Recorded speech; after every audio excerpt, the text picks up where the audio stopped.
kedua ya, skenario minggu kedua. Ya. Sebenarnya kemarin untuk plenonya sudah cukup bagus semua ya. Jadi saya kira hampir semuanya sudah mendapatkan jawaban yang apa namanya yang sesuai lah ya diagnosanya apa namanya diagnosa dan patofisiologinya sudah lumayan. Jadi saya kira mungkin tidak terlalu susah ya. Mungkin tinggal kalian pelajari saja. Jadi misalnya nanti masih ada yang belum paham atau misalnya ada yang mau ditanyakan boleh ditanyakan ya. Jadi untuk skenario minggu kedua ini aja ya aku share skenario nya aja dulu.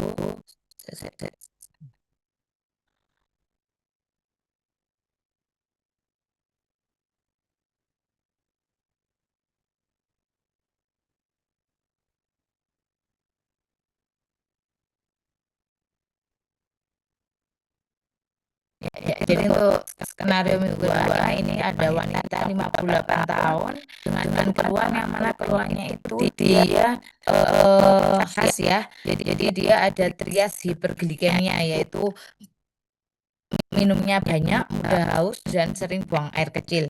Kemudian cuma dia 3 hari itu memberat karena ada mual muntah. Sama ada bengkak kaki ya. Kemudian dari pemeriksaan fisik didapatkan TTV-nya ada hipertensi, takikardi, kemudian sama overweight ya.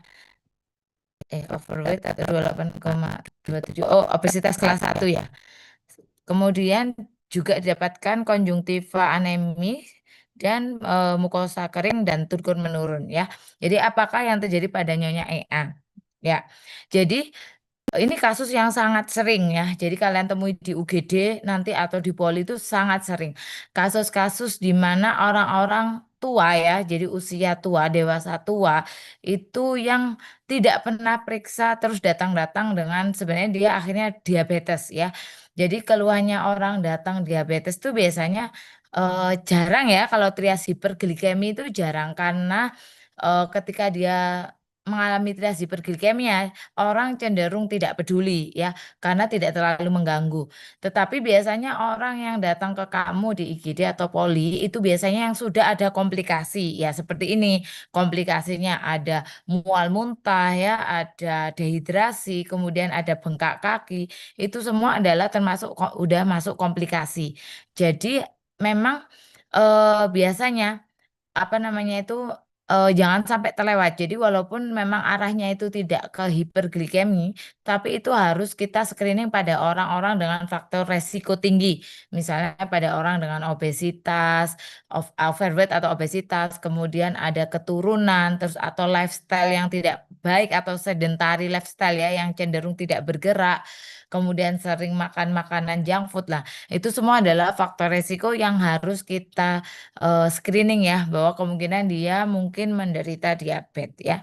Jadi pada kasus ini memang yang pertama tujuannya ada keluhan trias hiperglikemi. Jadi kalian ketika dikasih kasus, kalian DD dulu dari keluhan dia datang ya. Jadi keluhan utama dia datang ya.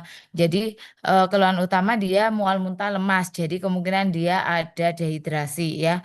Kemudian ada trias hiperglikemia tadi ya, polidipsi, poliuri ya, polidipsi, poliuri ya. Kemudian eh sama ada edem ekstremitas ya, edem ekstremitas ya. Jadi kalian harus mendede dulu. Jadi kalau apa namanya yang awal ya, yang awal bisa kita didik misalnya tadi mual muntah menyebabkan dehidrasi ya. Jadi pasien ini mungkin apa namanya ada suatu apa berarti gangguan saluran pencernaan ya. Kemudian organnya adalah saluran pencernaan. Kemudian ada polidipsi poliuri. Jadi itu adalah gejala khas. Kemungkinan dia adanya suatu diabetes ya. Kemudian ada kaki bengkak. Berarti ada kaki bengkak itu berarti adanya cairan di interstisial ya. Cairan di interstisial itu bisa terjadi karena penurunan tekanan onkotik, yang mana tekanan onkotik itu menjaga cairan tetap di pembuluh darah, tidak ke interjaringan ya. Atau peningkatan tekanan hidrostatik. di mana tekanan hidrostatik itu menjaga agar keseimbangan ya ekstraseluler maupun intraseluler. Jadi penyebab bengkak itu biasanya karena peningkatan tekanan hidrostatik atau penurunan onkotik atau permeabilitas yang meningkat. Contohnya pada kondisi DHF atau pada kondisi penyakit CA ya, itu karena peningkatan permeabilitas kapiler kayak gitu ya. Jadi itu penyebab bengkak. Jadi arahnya kalian harus tahu, oh kira-kira patofisnya kayak gini ya. Jadi pada pasien ini ya, pada pasien ini ada usia tua, kemudian dia ada trias hiperglikemia ya. Otomatis memang dia pas apa namanya itu kemungkinan arah pertama yaitu dirinya adalah diabetes ya. Kemudian diabetes itu gejalanya khas ya, trias klasik tadi. Terus kemudian biasanya apa namanya, kalau pada usia tua, karena usia tua itu paling banyak adalah DM tipe 2, itu cenderung dia obesitas atau overweight. Tetapi kalau misalnya pada anak-anak yang DM tipe 1, itu biasanya dia malah apa namanya itu malnutrisi ya atau kurus gitu. Jadi bedanya di situ ya. Jadi untuk DM ya, ketika kalian mengarahkan ke diabetes ya, oh ya ini udah ke arah ke diabetes ya. Kemudian yang menyebabkan bengkak ya, menyebabkan bengkak misalnya peningkatan tekanan hidrostatik ya bisa karena gagal jantung, bisa karena gagal ginjal atau karena penurunan tekanan onkotik yang mengatur tekanan onkotik itu adalah albumin. Berarti kemungkinan apakah albuminnya menurun gitu ya. Nah, ataukah ada apa namanya itu permeabilitas meningkat gangguan kapiler lah itu bisa jadi arahnya ke sana. Sehingga ketika kalian sudah melakukan analisa dan pemeriksaan fisik ya. Nah, yang pertama adalah karena kalian mengarah DM, oke, kalian bisa minta gula darah ya. Tetapi jangan lupa setiap orang yang datang ke kamu dengan keluhan, itu pemeriksaan screening wajib itu ada 3. Umur berapapun ya, screening wajib adalah darah lengkap, urin lengkap, dan gula darah. Itu adalah screening wajib, apapun keluhannya. Jadi apapun keluhannya, pastikan kamu minta darah lengkap, urin lengkap, dan gula darah. Itu pasti ya. Nah, apalagi pasien ini dengan keluhan lemah dan konjungtiva anemis, otomatis pasti kamu curiga bahwa darah lengkapnya ini pasti abnormal ya. Nah, ketika kalian mendapatkan golongan DL ya, hasil darah lengkap. Nah, ketika mendapatkan darah lengkap, ini sering ya, ketika kalian UKM PPD pun, kalian harus bisa interpretasi darah lengkap maupun radiologi ya. Kalau USG tidak ya. USG itu karena ya USG itu nggak susah ya, kompetensinya tergantung kasusnya. Tapi kalau kayak misalnya kasus fraktur, kemudian ada kasus gagal jantung atau pneumonia, itu kamu harus bisa baca radiologi. Atau misalnya ini kasus abnormalitas hasil darah lengkap itu juga kalian harus bisa interpretasi ya karena itu dinilai juga ya. Jadi ketika melihat DL yang pertama kali lihat adalah HB ya, HB atau eritrosit itu yang dilihat. HB atau eritrosit. Kalau dia turun ya, kalau dia menurun, kalian harus lihat MCV, MCH, MCHC ya, indeks eritrosit. Jadi kalau HB atau RBC turun, kalian harus lihat indeks eritrosit, MCV, MCH atau MCHC serta RDW. Ini yang penting ya. Jadi MCV, MCH, MCHT, MCHC dan RDW. Kenapa penting? Karena ketika anemia ada hasil menurun anemia dengan melihat indeks eritrosit itu kita sudah bisa mengarahkan pasien itu ke diagnosa mana ya. Misalnya pada pasien ini dia HB-nya 9 dengan MCV MCH normal dengan RDW juga normal. RDW itu RDW itu kan jadi perbedaan ukuran. Jadi ukurannya eritrosit tidak terlalu berbeda ya gitu. Kalau meningkat berarti ukurannya berbeda. Jadi ada yang besar, ada yang kecil. Nah, kalau normal ya, normositer ya, normositik gitu ya. Berarti kalau normositik itu kemungkinannya itu paling sering ada 2 ya, yaitu penyakit kronis ya atau inflamasi kronis dan perdarahan. Perdarahan itu bisa karena bleeding atau hemolisis ya. Jadi kalau kalian nemu anemia normositik, berarti kemungkinan penyebabnya kalau tidak penyakit kronik Penyakit kronik itu ya bisa semuanya ya, penyakit liver, penyakit ginjal, penyakit kronik DM, penyakit jantung, semua penyakit kronik ya. Atau inflamasi kronik, contohnya penyakit autoimun ya, itu akan menyebabkan anemia normositik. Selain penyakit kronik atau inflamasi kronik, anemia normositik itu disebabkan oleh perdarahan ya. Perdarahan bisa terserah bleeding atau hemolisis ya. Nah, jadi pada pasien ini sudah tahu anemia normositik berarti kemungkinan karena penyakit kronik atau bleeding. Tapi dari anamnesa tidak ada bleeding, berarti eh, kemungkinan dia penyakit kronik ya.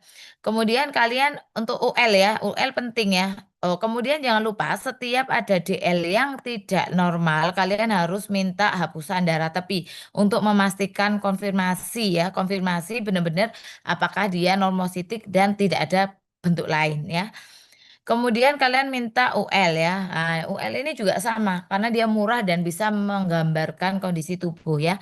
Nah, pada orang DM UL pasti ada glukosuria kalau dia hiperglikemia ya. Glukosuria. Kemudian kalian lihat apakah ada ketonuria atau proteinuria ya. Nah, jadi pada orang DM yang harus kalian waspadai adalah kondisi komplikasi akut. Komplikasi akut DM itu kan ada dua ya, ada KAD dan ada HHS ya. Jadi orang datang DM ke IGD itu pasti kemungkinan ada komplikasi akut maupun kronis ya. Jadi harus hati-hati. Nah, kemudian untuk mendiagnosa DM itu pakai gula darah. Jadi jangan lupa untuk kriteria diagnosa DM itu bisa pakai gula darah sewaktu lebih dari 200 tapi harus ada gejala atau gula darah puasa lebih dari 120 atau gula darah 2 jam PP lebih dari 200 atau HbA1c lebih dari 6,5 ya. Ini semua adalah kriteria gula darah, kriteria DM. Makanya kalau kamu diagnosa DM, kamu harus periksa semua gula darah sewaktu, GDP, GD2PP, HbA1c wajib ya. Ketika sudah terdiagnosa DM, yang wajib kalian periksa apa? Adalah dia DM tipe berapa? DM tipe 1 atau DM tipe 2, itu wajib ya. Jadi kalau kalian diagnosa DM, selanjutnya yang kalian periksa adalah DM tipe 1 atau DM tipe 2. Dengan cara cek C-peptide dan insulin ya. C-peptide atau insulin. Mana C-peptide atau insulin ya. Jadi C-peptide atau insulin ini wajib untuk menentukan apakah dia DM tipe 1 atau DM tipe 2.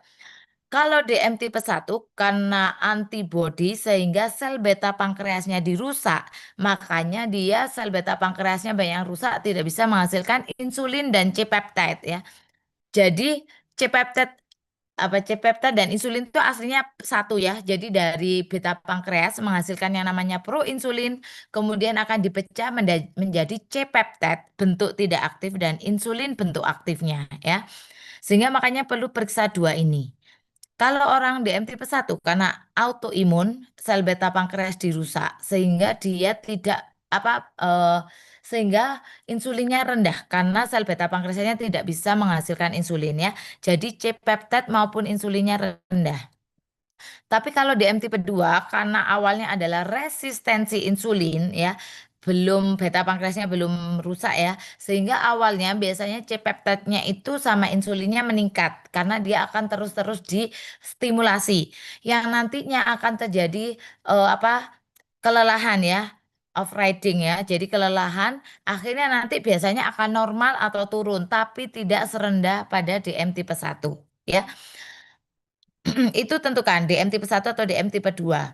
Kalau orangnya sudah tua lebih dari 45 tahun itu cenderung DM tipe 2. Kalau dia kurang dari 20 tahun itu biasanya DM tipe 1. Tapi kalau di antara 20 sampai 35 kemungkinan DM tipe 1,5 atau lada ya.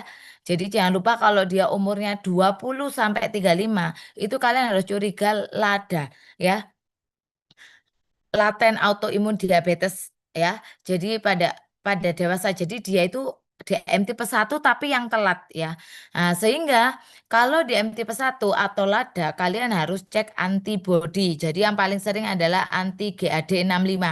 Jadi ada insulin antibodi tapi yang paling sering antibodi yang diperiksakan tuh anti GAD65 ya. Kemudian eh setelah itu setelah menentukan ini ya, setelah menentukan DM tipe 1 atau DM tipe 2, kalian tentukan dulu apakah pada pasien dengan gula darah sewaktu yang sangat tinggi ya. Jadi kalau sangat tinggi, lebih dari 250, apalagi lebih dari 600, kalian harus menentukan apakah dia ada komplikasi KAD atau HS. Namanya KAD, ketoasidosis diabetik. Berarti ada diabetik, DM hiperglikemia, ada ketosis. Jadi ada ketonuria ataupun ada ketonemia sama asidosis. Berarti dia ada di BGA-nya, blood gas analisisnya ada ada asidosis metabolik. Makanya kenapa pada kondisi DM hiperglikemi itu wajib diperiksakan urin untuk mengetahui apakah ada ketonuria sama keton darah serta diperiksa blood gas analisis, analisa gas darah ya. Atau dia HS. HS itu berarti hiperosmolar hiperglikemia ya. Berarti dia khasnya adalah osmolaritas meningkat ya. BJ meningkat, osmolaritas meningkat. Itu biasanya kalau gula darahnya lebih dari 600. Jadi hati-hati pada orang DM tipe 2 itu paling sering adalah komplikasinya HS ya. Jadi makanya pada pasien ini ya, dia DM tipe 2 karena dia C-peptide dan insulinnya dia meningkat ya. Kemudian dengan usia yang tua ya. Kemudian dengan komplikasi HS ya, jadi bukan KAD ya, jadi HS. Oke, kemudian untuk komplikasi kronisnya ya, dia ditemukan adanya peningkatan ureum dan kreatinin ya. Peningkatan ureum dan kreatinin serta penurunan eGFR. Ini berarti dia sudah mengalami CKD ya. Jadi apa sih yang disebut gagal ginjal ya? Gagal ginjal kronis itu kalau dia ada perubahan hasil lab atau penurunan eGFR kurang dari 60 selama 3 bulan ya. Ya memang pada pasien ini tidak diketahui ya riwayatnya ya. Tapi dengan eGFR segini ya kurang dari 15 itu berarti dia sudah end stage renal disease ya. Jadi ada stage-nya. Kalian harus tahu kalau CKD itu harus di apa? Jadi kalian nggak usah dihafal ya. Baca aja stage CKD. Jadi itu menentukan terapi. Apakah dia terapinya pakai obat ataukah harus hemodialisis ya. Itu tergantung dari stage-nya ya. Kemudian dari kimia klinik yang lain dia juga ada hipoalbumin ya. Nah, makanya kenapa pada orang dengan eh, edem ya, kalian harus lihat fungsi ginjalnya ya, karena di mana fungsi ginjal itu yang keseimbangan air dan elektrolit, fungsi jantungnya dan albumin, karena dia yang menjaga tekanan onkotik ya. Jadi pada pasien ini sesuai juga ada terjadi hipoalbumin ya. Kemudian jangan lupa juga dicek elektrolitnya ya. Jadi elektrolit pada pasien dengan hiperglikemia atau CKD itu sering terjadi gangguan ya. Oke, kemudian selain itu cek profil besi pada orang semua anemia harus cek profil besi mau dia normositik mau hipokromik dia harus dicek besi yaitu serum iron, TIBC dan saturasi transferin serta ferritin karena ini menentukan. Nah, ini pada pasien ini ferritinnya meningkat. Ferritin itu sebagai bisa marker inflamasi, makanya dia terjadi pada penyakit kronis atau inflamasi kronis ya. Nah, jadi pada pasien dengan DM tipe 2 komplikasi akut HS, kemudian juga dia ada CKD stage 5 ya. Nah, dengan CKD stage 5 dengan hipoalbumin ya, berarti yang kita terapi pada kondisi seperti ini, yang kita terapi adalah kegawat daruratannya dulu ya. Jadi kegawat daruratannya dulu yaitu kondisi KAD-nya ya. Nah, kondisi KAD jangan lupa ini juga sama ya. KAD tidak perlu kalian hafalkan ya. Ini ada apa itu ada algoritmanya, jadi tidak perlu dihafal ya bisa. Yang penting ada 3 pilar, yaitu terapi cairan dehidrasinya ya, kemudian terapi insulin, kemudian kalau dia ada hipokalemi dia terapi kalium. Tapi yang paling penting adalah terapi cairan untuk dehidrasinya, kemudian terapi insulinnya ya. Jadi insulinnya biasanya memang berbeda antara KAD dan HS ya. Kalau HS itu biasanya 0,05 unit per kilogram berat badan per jam. Jadi kita cek gula darahnya tiap jam sampai nanti gula darahnya sekitar 250 baru kita stop. Kalau KAD itu biasanya 0,1, jadi dia lebih 2 kali lipat.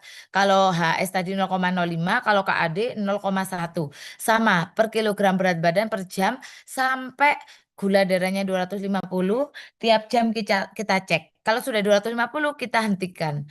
Kalau sudah 250 kita ganti ke insulin apa namanya subkutan ya. Jadi seperti orang rawat jalan. Nah, ini yang paling penting. Insulin subkutan inilah yang harus kalian hafal cara penghitungannya ya. Jadi cara penghitungan insulin subkutan itu ya, itu paling penting karena dia kompetensinya 4 ya. Jadi nanti tergantung dari ini ya, jadi tergantung ya dari ini ya. Jadi misalnya ini ya sudah 250 ya. Kemudian kita hitung ya. Jadi dosisnya adalah 0,5 unit kali berat badan ya. 0, misalnya pada pasien dengan berat badan 60 maka dia butuh 30 unit ya. Kemudian separuh 30 unit itu 60%-nya itu kita berikan untuk prandial ya sebelum makan, yang 40% itu untuk basal waktu malam hari ya.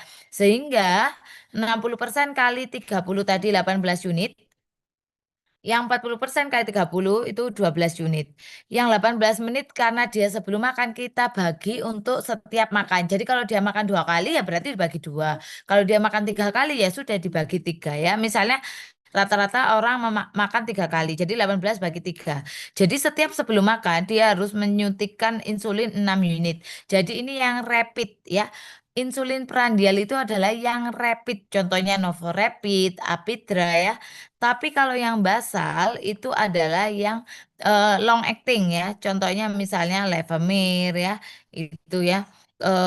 Dia diberikan sebelum tidur ya. Jadi 1 kali sebelum tidur. Itu yang penting. Jadi kalian harus tahu eh, dosis untuk ini yang harus hafal karena pasti ini karena ini adalah kompetensi 4 yang mana kalian nanti akan mendapatkan di PPK 1 ya atau poli ya. Pasti kalian harus bisa nerapi. Untuk terapi yang lain ya pasti ya. Jadi ada terapi lifestyle. Jadi tidak boleh berdiam diri. Jadi harus makanannya dihitung, kemudian aktivitasnya juga dihitung. Jadi dia harus perbaikan modifikasi gaya hidup ya. Itu yang penting. Nah, untuk CKD-nya, apakah dia perlu hemodialisa atau cuci darah sekarang? Tidak ya. Kapan perlu dialisis ya? Kalau CKD perlu dialisis itu ada syaratnya ya. Jadi ada AIUEO ya. Jadi dialisis kapan itu dilakukan pada orang-orang dengan emergensi ya. Ada indikasinya ya. Jadi indikasi orang dengan apa namanya dialisis dialisis ini ya emergensi ya. Misalnya ada asidosis yang mana pH-nya kurang dari 7 atau ada gangguan elektrolit yang menyebabkan gangguan jantung atau dia ada overload cairan yang tidak bisa diterapi dengan apa namanya itu diuretik atau ada uremia ensefalopati. Lah itu yang biasanya didialisis. Karena pada pasien ini tidak ada makanya dialisisnya bisa ditunda dulu. Jadi biasanya diperbaiki kondisinya ya. Nah, jadi yang perlu saya tekankan di sini yang pertama, ketika kalian mendapatkan orang dengan diabetes, ya DM, tentukan dulu dia eh, apa masukkan dulu dia masuk kriteria diagnosa DM atau enggak dengan lihat GDS, GDP, GD2PP, HbA1c. Kemudian kalau sudah terdiagnosa DM, tentukan dulu dia DM tipe 1 atau DM tipe 2 dengan melihat C-peptide, insulin, dan antibodi. Ya, jadi ada 3. Untuk menentukan dia DM tipe 1, DM tipe 2, atau eh, DM yang lain adalah dengan C-peptide, insulin, dan antibodi. Ya, jika umurnya anak-anak, berarti kemungkinan DM tipe 1. Jika tua, kemungkinan DM tipe 2. Jika dia pertengahan, kemungkinan dia DM lada. Ya, jika hamil, kemungkinan dia DM gestasional ya. Kemudian setelah dia DM, tentukan dulu apakah ada komplikasi akut atau tidak. Karena akut itu yang harus dilakukan. Apakah KAD atau HS. Kalau pasien dengan DM tipe 2, karena dia kekurangan insulinnya itu relatif ya, jadi dia tidak terjadi lipolisis berlebihan. Makanya tidak ada ketosis biasanya ya. Makanya pada orang DM tipe 2 komplikasi paling sering adalah HHS. Tetapi kalau pada DM tipe 1 karena dia defisiensi absolut artinya benar-benar insulinnya tidak ada sehingga terjadi lipolisis berlebihan. Makanya hasilnya adalah keton atau asam lemak bebas. Makanya dia terjadi KAD. Khasnya adalah orangnya biasanya kesadarannya baik tapi dia biasanya sesak. Jadi ada nafas kusmaul dan ada nafas berbau aseton ya. Jadi mau bau manis. Itu khasnya pada orang KAD ya. Nah, kemudian setelah itu tentukan adanya komplikasi lain, misalnya apakah ada anemia, apakah ada CKD, ataukah ada gagal jantung, ataukah ada penyakit retina apa namanya hipertensi, ataukah ada retinopati. Nah, itu baru tentukan komplikasi yang lain ya dari pemeriksaan yang lain. Oke. Hmm. Apalagi ya, kayaknya sudah karena kalian kemarin juga presentasinya udah lumayan anu ya. Oke, sudah deh. Mungkin ada pertanyaan.